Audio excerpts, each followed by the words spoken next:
Pas de l'avoir vu, ça. Non, c'est sûr. Super. Alors, question ce soir dans BFM Story. L'État doit-il obliger Air France à acheter français, c'est-à-dire à acheter Airbus plutôt que l'américain Boeing? Oui, répondent plus de 100 députés qui ont lancé un appel au patriotisme économique. À l'origine de cet appel, le député UMP du Tarn, Bernard Carayon. Bonsoir. Bonsoir. Cet après-midi, le secrétaire d'État au commerce extérieur, Pierre Lellouche, recevait justement le directeur général d'Air France KLM, monsieur Pierre-Henri Gourjon. Est-ce que vous avez eu vent de cette rencontre et surtout les conclusions de cette rencontre? D'abord, on n'est pas 100, on est 160. 160. 160 de l'UMP, du PS, du Nouveau Centre et du Parti communiste. 3 présidents de commission parlementaire, un ancien président de groupe à l'Assemblée qui est communiste, Alain Bocquet. Bref, des parlementaires qui, pour une fois, sont tous rassemblés, tous mobilisés pour dire si les Américains achètent américains, il serait peut-être utile, il serait peut-être intelligent qu'à leur tour, les Européens achètent européens. C'est-à-dire que les compagnies aériennes américaines n'achètent que Boeing?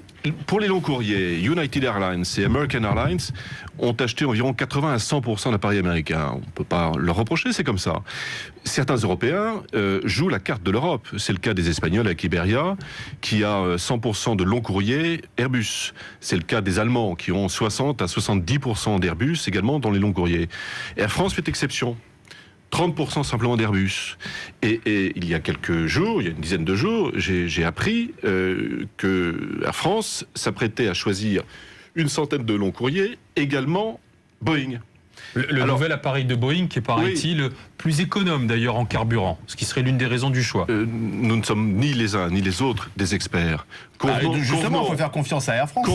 Convenons simplement que le programme Airbus est un programme qui a mobilisé toutes les compétences et tous les moyens financiers d'une Europe qui a réussi à travers la filière aéronautique qui a réussi un exploit industriel extraordinaire. On n'a pas eu de quantité d'exploits industriels portés par l'Europe.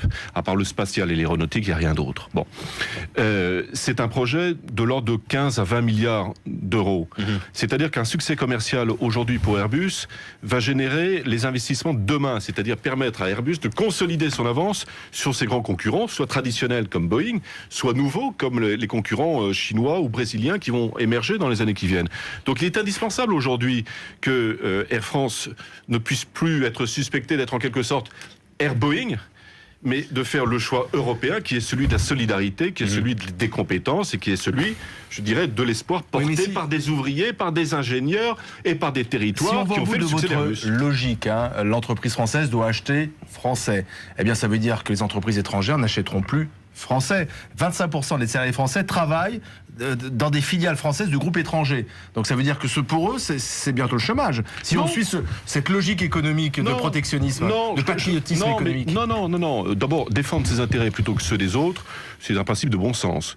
Et c'est un principe qui est universellement partagé. C'est ce que font les Américains, c'est ce que font les Russes, les Chinois, enfin tout le monde, sauf les Européens, qui par une sorte de masochisme collectif considèrent qu'il faut faire appel plutôt aux concurrents qu'à nos propres compétences. C'est des règles. François Baroin, porte-parole du gouvernement et ministre du budget, rappelait que les règles de l'OMC, les règles européennes ne sont pas compatibles avec ce patriotisme économique. Ce n'est pas vrai. Il est dans son rôle en rappelant qu'il y a des règles qui prévalent dans le commerce international.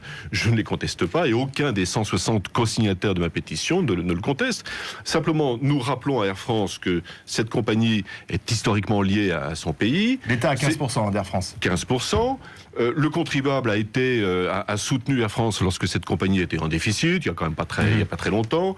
Lorsque Air France demande à ce que l'accès par les compagnies étrangères à la plateforme de Roissy soit quand même un peu verrouillé, Air France ne plaide pas son indépendance.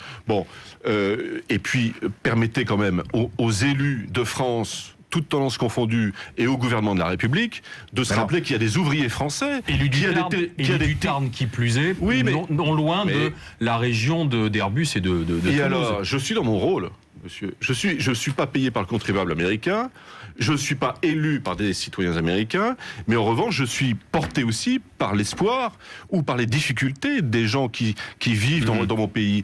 Alors, je suis porté aussi par les compétences également qui ont été rassemblées dans Airbus. Est-ce que vous avez des garanties? Est-ce que Pierre Lellouche, qui convoquait cet après-midi Monsieur Gourjon, le patron d'Air France KLM, vous suit?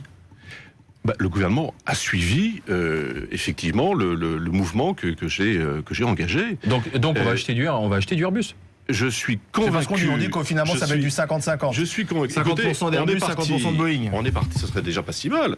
On est parti de 100% de Boeing. Bon, aujourd'hui on dit 50-50. Je ne vais pas rentrer dans une discussion si vous le permettez, de marchand de tapis. Bon, c'est pas mon rôle. Moi, je veux simplement rappeler que si les Américains achètent américains, les Européens doivent au moins avoir la solidarité et l'intelligence d'acheter européen lorsque l'occasion se présente. Il y a encore une fois un enjeu considérable en termes d'emploi, en termes de consolidation de nos compétences jusqu'au bout de la logique, faut-il nationaliser Air France? Air France a été une entreprise publique il y a quelques années. Auriez-vous posé cette question à ceux qui ont demandé au président de Peugeot, il y a quelques jours, de renoncer à la fermeture du site d'Aulnay-sous-Bois? Eh bien, ce que le gouvernement a fait à juste titre pour préserver le bassin d'emploi d'Aulnay-sous-Bois et pour empêcher que Peugeot ne se livre, selon la CGT, à des délocalisations,